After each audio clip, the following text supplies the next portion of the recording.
how to delete switch account on Facebook. Hey everyone, welcome back to our channel. In this video I'm going to guide you on how you can delete switch account on Facebook, so make sure to watch the video till the end.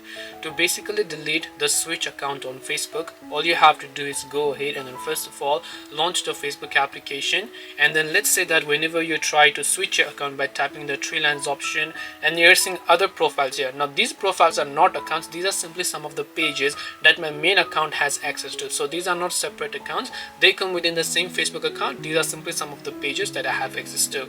But let's say that when you are logging out, you have some of the other accounts that are available over here, and then you want to remove those switch accounts from the switch account tab. So if you have multiple accounts here, what you want to do is don't log in, instead tap the gear icon from the top right hand side of the screen that you can find here.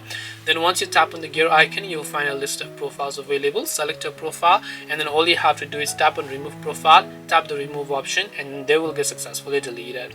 That's all it takes to delete switch accounts on Facebook. Hope this video was helpful. If you have any questions, feel free to leave them down. Thank you for watching and see you in the next video.